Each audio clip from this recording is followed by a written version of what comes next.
Brought to you from Melbourne, Australia, this is the Badminton Podcast, a community for badminton players by badminton players, where we talk badminton, celebrate local heroes, interview players from all walks of life, and push you to grow as a player and a person. Introducing your hosts, Jeff and Henry. Hello, badminton community, and welcome to another episode of the Badminton Podcast. My name is Jeff.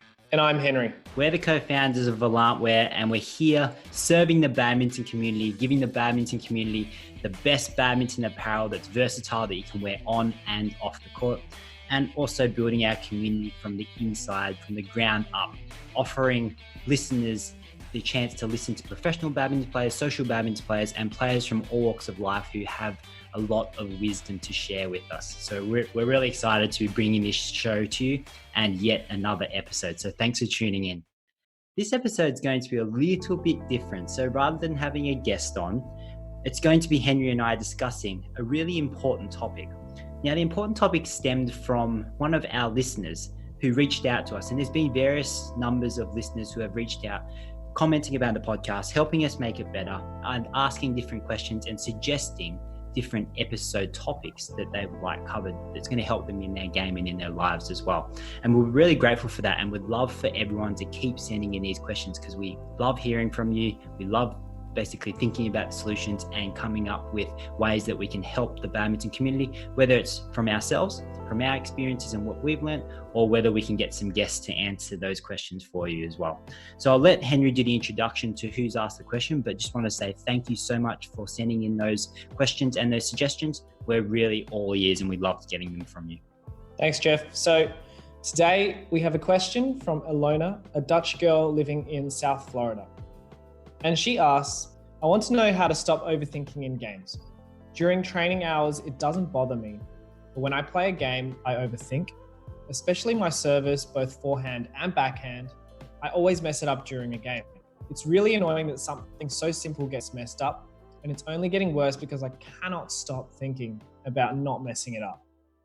Ilona, you are not alone. First of all, this is a common thing for everyone, not just you, not for social club, state, international players. It's the same for everyone, I believe.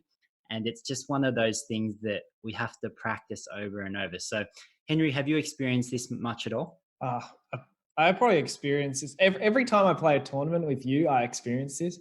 With me. Only with me. Only with you. But yeah, when I'm playing socially, casually, it's not something that I overly think about.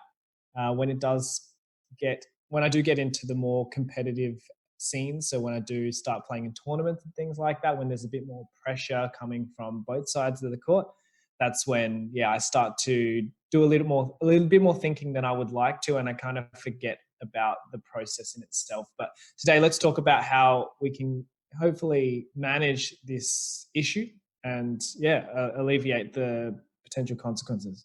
Yeah, absolutely, Henry. And I think it really does come to that pressure situation because in training hours, Ilona, like you've said, it doesn't really bother you because it's social. It's not as intense. The consequences aren't as great if you mess up this serve or if you do a bad serve. So it is really those high pressure situations where it really pops up, and it's quite nerve wracking. I know personally myself, even though I practice my service so often, there are certain things that are just, it can just unrack you a little bit because of the intenseness or the pressure of the situation. If you're serving to a particular spot, what's the quality of the serve going to be like? Because the quality of serve basically dictates the quality of the rally. Basically, if a really good serve can put you up on the upper hand, a really poor serve can put you definitely on the lower hand, if you want to call it, or in a defensive and difficult position. So there's no question that this is something that hopefully a lot of listeners will get a lot of benefit from, that I'd like to dig deep into some strategies as to how we can actually combat this. So not just service in itself, but just the whole mental game and being in your head too much. Because being in your head and not playing doesn't work, but playing without your head also doesn't work. It's a very fine line between thinking and playing, and overthinking being too much and you being a little bit paralyzed or restricted in the way that you're actually playing. So Jeff, where would you even start? Like this is a pretty complicated situation to be in, and there's so many variables to consider. Where would you start if you had someone like Ilona coming up to you and going, "Hey Jeff, this is what's happening. What do I do?" Yeah, absolutely. As a coach and also as a former player, I've had I'm not sure if I'd say the honor, but I've had the privilege, if I could say it that way, to deal with these kinds of things. And they're not easy. And the things that I'm going to outline on this podcast episode are based on the things I've learned personally myself, both through experience and through sports psychologists, coaches, etc. And these are some things that I like to impart on my players as well. I've brainstormed a few points here as to how we can manage these pressure situations, not just serving, but just generally playing. And out of the five, I'm just going to start off with number one, which is get present. Now, get present is something that's easier said than done. Everyone knows you have to play in the present. You can't play the next point. You have to play this point. Okay. You can't hit the next shuttle. You have to hit this shuttle. But what I mean by get present is make sure that you're playing each point, because remember, each shot, will win the point. Each point wins a game. Each game or set wins a match, and each match wins to the next round of the tournament. So when I say get present, it is really about making sure we are focused on what is right in front of us, rather than focusing on who you're going to be playing in the finals, or what happens if I lose to this person, or what happens if they hit this smash. It hasn't happened yet, so we need to make sure that we stay present during this situation. And Jeff, just to clarify, when you're talking about get present, where you're still going to be thinking about, hey, if I serve this here, what shot they're going to be playing, the next shot, and after that as well, just for everyone listening. Absolutely. So get present doesn't mean that you don't think forward. It just means that the way that you're thinking, you are present in the way that you are thinking. Yeah. So you want to be presently thinking about what the other player is going to do. Okay. It's not like you're not looking at the next shot at all. It's about focusing our attention on what's important right now. What's important right now is what they're going to play next. Okay. So like I said, getting present is something that is really easy for me to say, hey, focus on right now. But to be honest, it was quite tricky when I was playing, because especially with the pressure, for example, if I was playing a tournament that I was number one seed in and I was expected to win the tournament, when I go up and play my very first round match, if it's a difficult first round, how do I stay present in that moment rather than thinking about, oh, well, I have to win 5 matches to win this tournament that I'm expected to win? So I used to have a little ritual that I love to share with everyone, and it's not mine. I'd love to say I invented it, but it's not mine. It came from a book and then a book that turned into a movie by Dan Millman, who's a gymnast from the USA, and it's called The Peaceful Warrior. And right before he was performing, he would ask himself these 3 questions. And I used to ask myself these questions all the time before I started playing in a match. The first question was, where am I? So I physically asked myself the question, where am I? And I'd respond to myself, I am here. So basically, it's bringing me back to here, focusing back to where I am right now. Then the second question I'd ask is, what time is it? And the answer to myself will be now. So that helped bring me back. And the last question I'd ask is, what am I? And then the answer would be this moment. So I had 3 enforcing questions that I'd ask myself, saying, where am I? Here. What time is it? Now. What am I? I'm this moment, which really brought me to, hey, I need to be really present in this moment, because if I'm not present in this moment, there's no way I'm going to get to where I want to be in the finals or in the semifinals or wherever that may be. So Jeff, just to jump in there, are you saying this sort of when, for example, you do feel the pressure, you're not playing the serves that you want to be playing, or you're not playing the points that you want to be playing, you feel that you're not very present? Is this sort of the few questions that you decide, okay, I'm going to ask myself these questions now just to try and reset? So if Ilona had just, played a bad serve, she's starting to overthink a little bit. Are these the questions that you would ask yourself?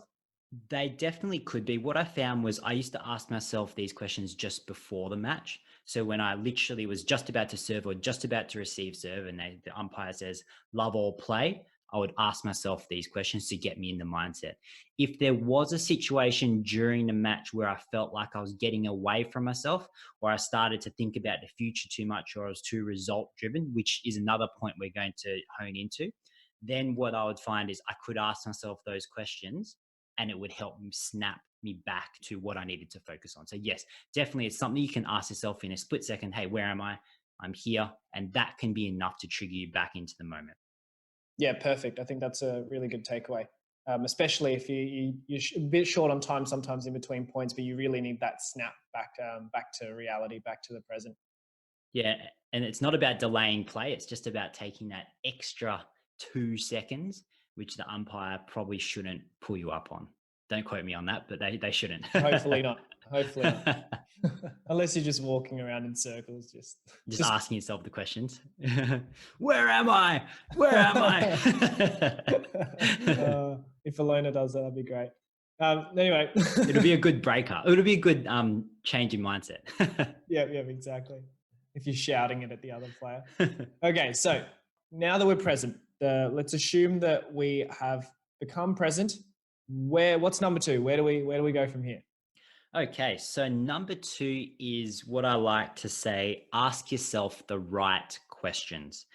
Now, those 3 questions that I said before, they are the right questions because the answer that you're going to get from the questions is something that's useful. So there's no point asking yourself, for example, Alona, it's no point asking yourself, hey, why can't I serve in these situations?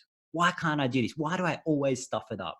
Of course you're going to stuff it up because your focus now becomes on getting the answer to why you can't do it.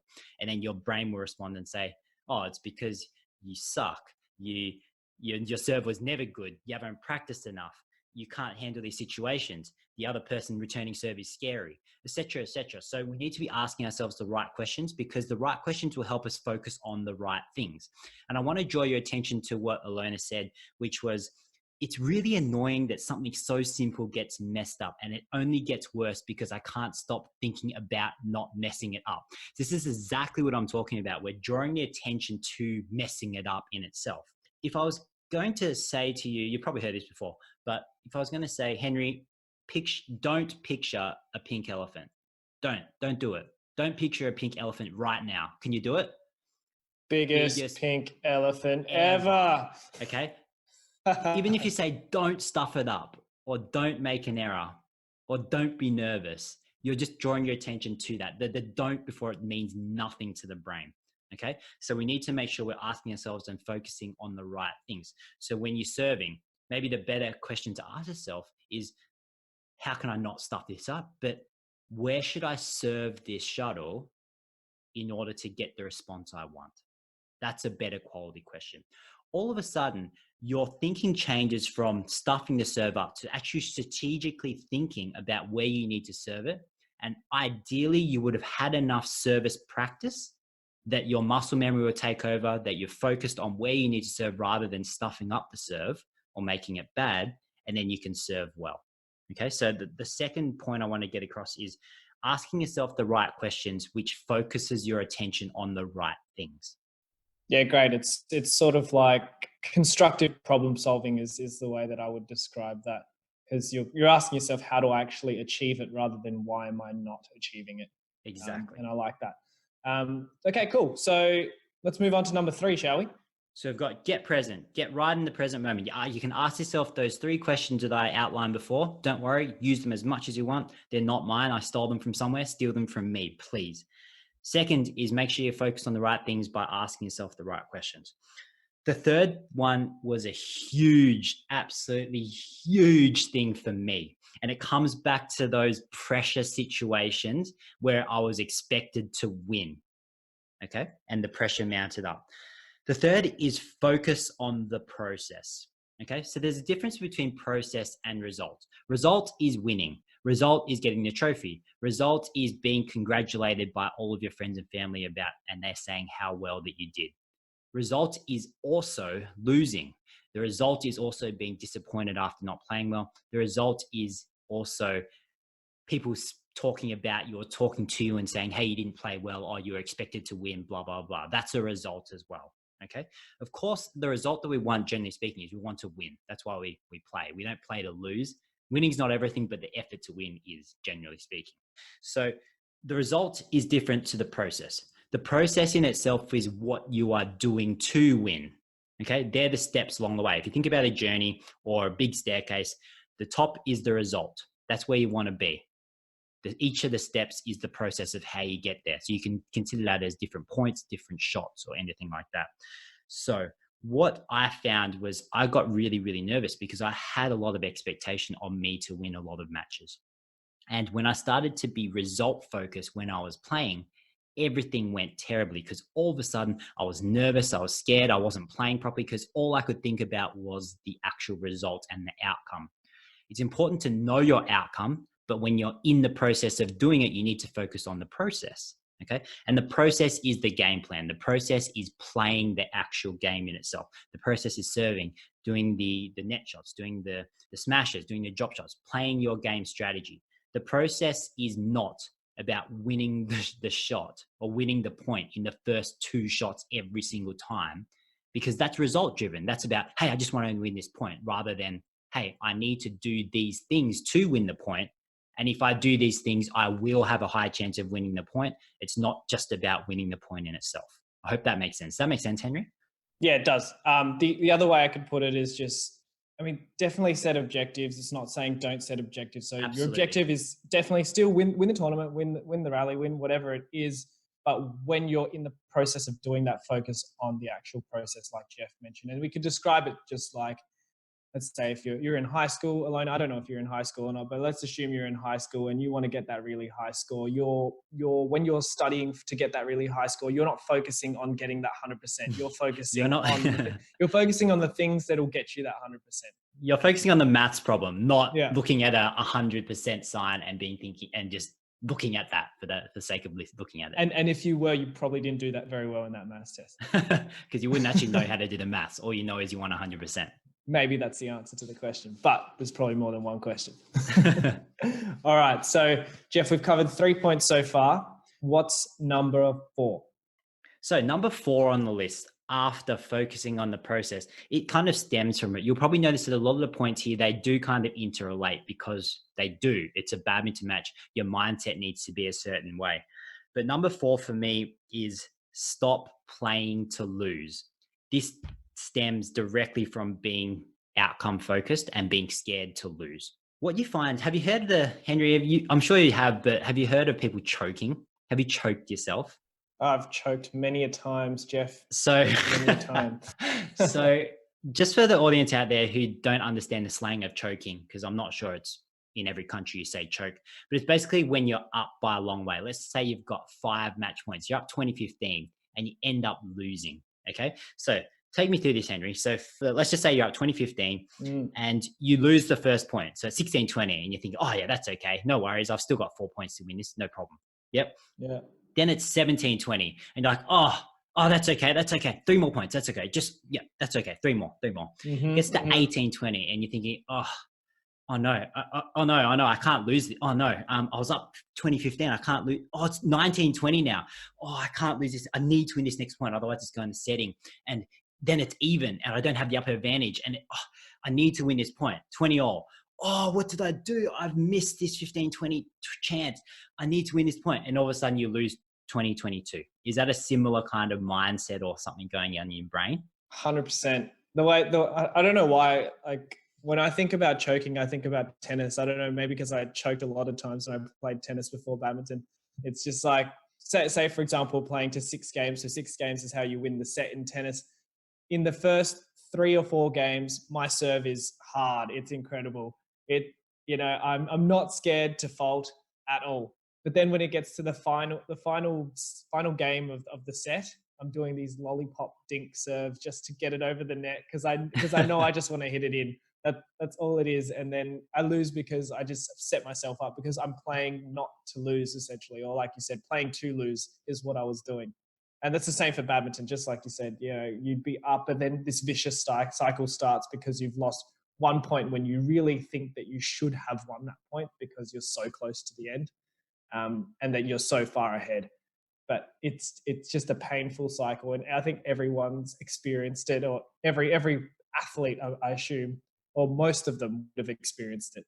Absolutely. I've definitely experienced it. And even when I watch the world's best badminton players, even though they're all amazing, they are still human and they also feel this. And you see this. I've seen this so many times. The way I see it is not just choking, not just losing from being up, which does happen. Okay. Even if someone's up by a long way, they still can lose. The biggest telltale sign that I could say when I can see this happening is when the player starts leaving all these shots that are well in. Have you seen that before, Henry? Yeah, definitely. So they start to be outcome focused. They're not focusing on the process anymore. They're just focusing on winning. They're looking for the easy, cheap points. Second of all, they're playing not to lose instead of playing to win. If you're playing to win, you're going to take that shot unless you 100% sure know it's out. If you are playing not to lose and there's just a split little 1% chance you think it might be out, you're probably just going to leave it because you're just hoping to win the point and not to lose the point. And I see it, like I said, on the top level. I've done it myself and I can feel myself falling into those patterns sometimes where I'm just, oh, please go out, please go out. And it's so far in. And that's just me playing not to lose. It's like an entire foot in sometimes. And just like, yeah. How did I decide to leave that one? How did I decide to leave that? But if you went back to your mind or how clear your mind was just before you left that shuttle, I can guarantee it was not clear at all. Yeah. It was just a bunch of thoughts and questions and things running around in your head and you had no clarity about what you're doing. 100%. The second time I see it is when people start to play safe. And that's just like you when you're playing tennis. When someone was winning a game, especially, let's just say an underdog player is playing a high level player, okay? Or someone that they're not supposed to beat. And then they're just about to beat them, okay? They're so close. Oh, I'm so close. I'm 5 points away from beating the world number one. All of a sudden, they start playing conservatively. They start playing passively. They don't take the chances they were from 0 to 15. They don't take those chances anymore. And because of that, the other player, the pressure's not on the other player anymore. And they come back and they can win those matches. So that's where you go into safe mode because you're thinking, oh, I better not lose. I've got this such a good chance to win, or I'm up by so much. Then they start to play safe. So tip number 4 is when you get out there, it's really hard to do, easy to say, but if you're going to lose with style. Like, you don't want to lose and think, oh, I just played safe for the last 10 points. That's why I lost. Ugh. You want to be thinking, hey, I gave this everything. I took the chances I needed to take. Don't be stupid about your chances, but take the same chances that got you there already. And then you can go out punching. You can go out swinging instead of just going out and surrendering to the crippling thought that you should have won this game that you've just lost. And it's funny because it won't be you losing to your opponent. You're losing to yourself in that situation. And that is the absolute worst thing in the world. That is literally the worst thing I can think of. Okay. Henry, I'm wrapping up here in terms of the 5 tips. This is number 5. It kind of brings everything together here. Okay. It basically follows the quote that exceptional performance or exceptional achievement always is preceded by exceptional preparation. So in terms of practice, Ilona, I know that you said that during practice it's okay, but in practice we need to make sure we're simulating these high pressure situations. If you are practicing your serve, then make a competition out of it. Okay, make it based on points. Make it that you have to hit this many perfect serves or this quality of serve. Otherwise, you have to do 10 sprints at the end of the session. Put some pressure on yourself. So not just serve without any mind or thought. Put some pressure on yourself when you're actually doing it. Okay, because remember, exceptional preparation always precedes exceptional performance. I'm just going to give you a quick recap on the preparation. You have to practice your skills. And you have to be physically confident that you can play out the matches, okay? So you need to train in a way that is going to give you confidence on court. Because let's just say you are process-driven, you are thinking about, you're focusing on the right things, all right? And you think, okay, I need to serve here in order to get this return.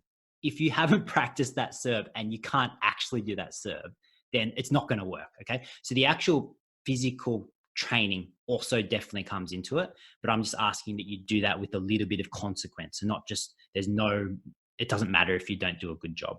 Then what you can do is you can practice everything. You can practice the questions in getting present. Okay. You can practice yourself getting present every time you step on the court, even if it's for training, get present, make sure you're there. You can ask yourself the right questions. You can have what we call a primary question, okay? A question that can trigger you straight away. So have a question that you can always revert to that's going to snap you back into thinking in the present and being focused on the process. When you're actually playing matches at training, you can have someone help you and to cue you and just make sure that you are staying focused on the process. And lastly, you just need to make sure that you're practicing every time you play any form of competition, whether it's social, whether it's competition, whether it's high pressure, low pressure. Practice all these things so it becomes second nature for you, and you can do these automatically. Because when it comes to a high pressure situation, you don't want to have to use too much effort to do these things. You want things to come automatically to you because you've trained it. Love it, Jeff. That was like five and a half. Maybe I would call that 6, because the sixth one I would consider that sharpening the knife. Just practicing your skills, making sure that they're on point, so that you can go through those 5 steps and just focus on those 5 steps, and you're not actually worried about actually doing the actual serve in itself from a skill perspective. You already know what you're doing as far as the serve is concerned from a technical, just because you've repeated it enough that the skills are there. It's the rest of it's just in your head. Absolutely. And one other thing I want to add is that when you are trying to focus on the process or asking yourself the right questions, or you've got a question that really triggers your ability to focus, just write it on your hand, write it on your non-playing hand, write it on your wrist, write it somewhere so you can easily look at it and read it in the middle of the game, like between points. You can just look at it quickly, just trigger that memory. And it is something visual that's going to hopefully snap you back into the process-driven mindset when a high pressure situation comes up. Fantastic. So, Alona, I hope that you've gotten some value out of Jeff's 5 key points there, 5.5 key points there. And I hope some of our audience have gained some valuable information, actionable tips from this podcast. I'm certainly going to ask myself a few more questions the next time I step on court with Jeff, whether he's on the other side or whether I'm on the same side as him. I'm just thinking of this video that we recorded the other time, and just one part of the video is where I literally left the shuttle, and yeah, it was clearly in. Were you playing not to lose? I was playing not to lose. But anyway, look, really, really excited to be able to answer a question that one of our audience members have given us, and I hope Jeff definitely sounds like he enjoyed giving those pieces of advice as well, didn't you, Jeff? Absolutely. Yep. And yeah, we'll continue to answer any questions that you have for us. So if you do have any questions, please shoot us a message on our social media accounts at Volantwear, VOLANTWEAR, or at the Badminton Podcast, the Badminton Podcast, pretty easy to remember. Or you can shoot us an email at team@volantwear.com. If you want to continue following our journey as a podcast, as a badminton brand, then please connect with us via our social media handles: Instagram, Facebook, YouTube, LinkedIn, TikTok. We're on all of them. You can certainly follow us on our website as well, www.volantwear.com. Thanks, Henry. And I just want to reiterate that, I did have a lot of fun answering Alona's question. And I really hope that we can continue to do this. So please send in all the questions that you may have, because, we love doing this, and hopefully we're giving you a lot of value, and we're building our badminton community so we can all become better badminton players. And not just in badminton. A lot of those things that we spoke about before relates to anything in life, any kind of performance. If you're studying for an exam, you have to think about the process. You can't think about the result. If you're going for a job interview, you can't think about the job while you're in the interview. You need to be present in the interview. So definitely things you can use in all aspects of your life, not just your badminton game. But feel free to contact us, and you'll hear from us on our next podcast episode. Thanks, guys. Thanks a lot, guys. Bye. Bye. This podcast was brought to you by Volantwear, the most versatile badminton apparel you'll ever own.